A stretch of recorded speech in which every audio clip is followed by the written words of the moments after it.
Well, aloha, everybody, and welcome to this episode from me and the beautiful friend of mine. You can see above me the beautiful Kerry.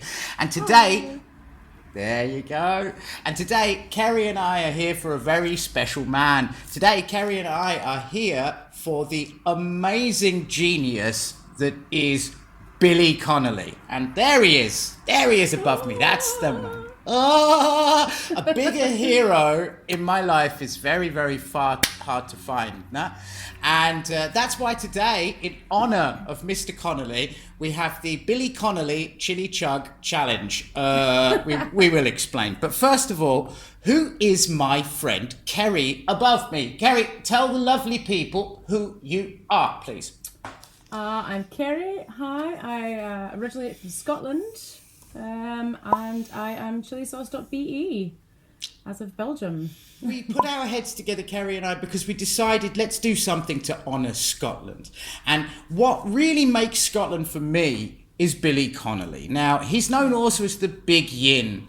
Who is Billy Connolly? Well, he was born in the early 1940s and he was born in Glasgow in Scotland. Now, Billy is very representative of what you might call the kind of working class culture as it was developing through the 40s and 50s and into the 60s with the influence of flower power and so on, but very much grounded in an earthy, kind of very, very working man ethos, yeah. And he worked on the shipyards, he worked as a welder, and he worked as a docker, he worked as a delivery boy. He was drinking with the big hairy men in the Glaswegian pubs. I've been in those pubs, and trust me, you need to be pretty tough to get out of them in one piece. And Billy said, you know what, I could try and move into my windswept and interesting phase. And so he started down the road of being basically a folk singer with his guitar. And it's a very interesting milieu because what you've got there is definitely not safe for work in terms of language and themes, yeah? But it's extremely family oriented in some way, yeah? I mean, there's a lot of talk of sex, there's a lot of use of bad language and things like that, but it's very fundamentally sweet and loving. There's no aggression to it. There's no violence to it. There's no, let's say, negative sarcasm to it. It's very sweet. And he morphed through this folk singer milieu, through this, into more of a comedian, a teller of stories, tall tales. He represented for me, not just Scotland. I mean, this was my image of Scotland, but also freedom in some way. He wore big shoes that were shaped like bananas. And I wanted them very badly. You remember that? Yeah. I really wanted banana-shaped shoes. Would you say, in terms of cultural icons in Scotland, do they come any bigger than Billy Connolly? Is there someone who gets over him? I couldn't think of one. I can't. I'm not a Scot, so I wouldn't like to pretend to have a deep enough knowledge of the culture. But when I'm trying to think of definitions of Scottishness in individuals, I have to go back a couple of hundred years, really. I have to go to Rabbie Burns, the famous poet, the Scots poet. "'Twas a braw brich moonlicht nichtanich." Can you translate it for us? It's a braw bricht moonlicht nichtanich, so it's a nice light. Nice bright moonlight night tonight. Yeah, and that's what it means. Yeah. It's well, a nice you bright see, moonlight night tonight. Now, what you've just seen Kerry do there is her special expert skill, because as you know, in Experts and Idiots, we have an expert, there's one above me, and we have an idiot, here he is. And what's going to be happening today is exactly what you've just seen. You see, when I first was exposed to Billy, it was as a small child, and there was a lot of music which became available to us from Billy Connolly because there was no bad language in it. Our parents heard the stuff with the bad language, and it was always very sweet. And he had a very famous song about Wellington boots, or as the Germans call them, Gummistiefel. And it was about how lucky you are to have Wellington boots. Now, as a kid, I heard it and I loved it. and I didn't understand a bloody word of it, but I heard it and I loved it, yeah? And I learned to sing along almost phonetically. Now, today, what we're going to be doing is helping you understand, with the help of my buddy up here, what is the meaning of the Wellington Boots song. What do I mean? Well, we are going to be having a little sing-along from that. I'm going to try my best to sing along from that. And my friend above me has got some translations she has made which will help you understand the meaning of this song. Yeah? Hopefully. Of course, we have a challenge involved. It's the Billy Connolly Chug Challenge. What does that mean? Well, we're going to try something here. I have a bottle of our classic hot sauce right here, and Kerry has a bottle of our Big Sun right there. Big Sun. And what we're going to see is this. I'm going to try and drink as much of this as possible whilst I'm singing. She's going to try and drink as much of that as possible whilst she's giving the translations to you. And we're going to see who achieves more drinking. Now, Kerry, I think it's okay to take the tops off. I think that makes this all a bit easier, doesn't it? You know? Out of the bottle. Yeah, let's come on. We're doing Glasgow Working Men's Club stuff here. It's allowed. But Kerry, you've got less in your bottle than me. Let me see how much you've got, please. No, don't. It's full. No, don't. It's full. All right, I can see. All right, well, I'm going to try and just equal mine off to hers. Wait there, 1 second. Excuse me. Cheers. Your very good health. Okay.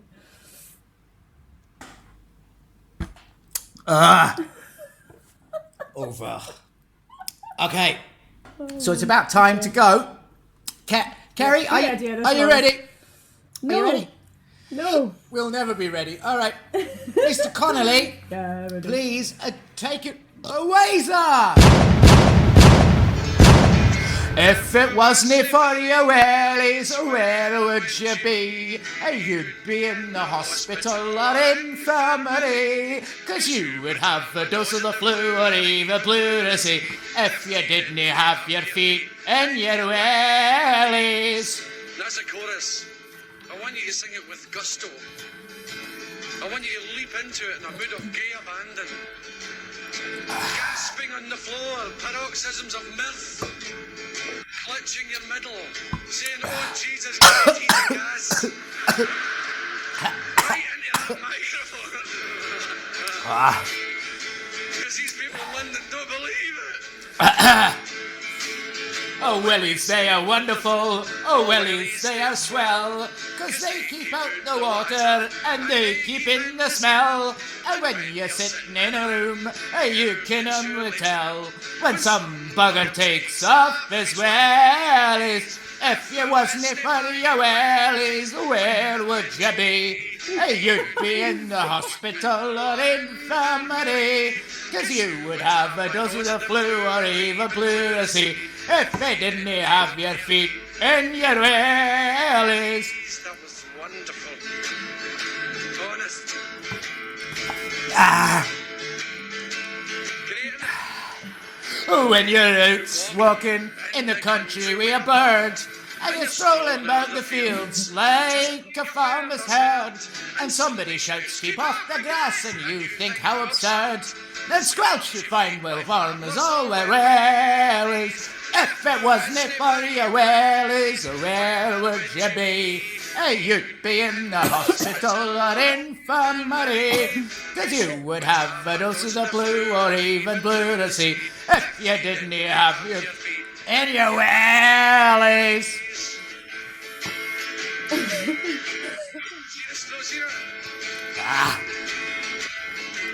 Serious verse. Fishermen and firemen, there's farmers and all. There's men out digging ditches and working in the snow. This country would grind to a halt and not a thing would grow if it wasn't for the workers in the wellies. If it wasn't for your wellies, where would you be? You'd be in the hospital or infirmary. You would have a dose of the flu or even pleurisy if you didn't have your feet in your wellies. If it wasn't for your wellies, where would you be?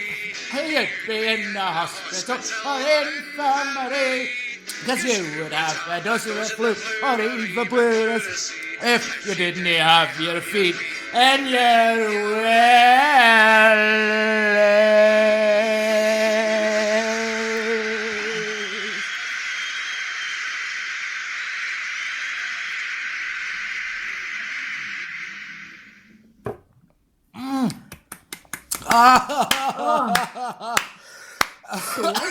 Oh boy, how's your level? So my level, can you see? I'm about halfway in. What about you? Yeah, but the same, I think. Oh, we're about the same. Oh, okay. So it's a draw. So what we can see here, boys and girls. Kerry, you look like you're burning up, mate. You doing okay? I know, I'm roasted. Oh, vey. Anyway. Fuck. I've got a bit medicinal alcohol here. Do you have some medicinal with you? Oh, I might somewhere? have a small wee dram. Optimum Scottish evening on this particular episode. So let's do that. Oh, and traditional for Scotland, we're falling down drunk. I love it. Congratulations. Oh, it's warm here anyway. It's very warm over in Holland. Oy vey. Oh my God. I'm extremely impressed that I didn't manage to destroy the entire song with hiccups. I think Mr. Connolly would be proud of us. I really do. I met him a million years ago when I was a small boy. When I was about 13, I walked through the pouring rain. So I was drenched. Scotland? No, it doesn't. No, in Brighton. I was too young to go all the way to Scotland. In Brighton, where I'm from, which is the southeast coast of England, if you happen not to come from this landmass. And I was completely drenched. I got to the theatre, and he took pity on me. I went for an autograph. You saw this poor soggy cat of a young man. Oh God, my eyes are completely screwed, man. Jesus, look at that crap. Fuck. Why I do this to myself, I really don't know. You know, I saw him live in 2015, and I think it was 2.5 hours, and literally I thought he just started one joke. He goes on off on tangents. It was over before you knew it, and I felt like he was on his first joke. It's inspirational. I think if there's a lesson I learned, and I'm sure Kerry learned, and I hope all of you learn if you go away now and check out Mr. Connolly's stuff, is try your... if you haven't. Please do. And try your best to make as many people as in the world as happy as you can, as often as you can, and try and be so yourself and inspire the people around you. Now, talking inspiration, if you would like some beautiful hot sauce inspirations, I strongly recommend you jump onto these links here from Chili Sauce BE and you pick up some delicious hot sauce, including our hot sauce. Definitely buy lots and lots of that. But for the moment, from myself here burning to death in Bavaria, and from my dear friend above me over in Eindhoven in the Netherlands, we would love to say ciao for now. So thank you all for being here, and ciao for now. Thanks. Ciao. I have melted my brain.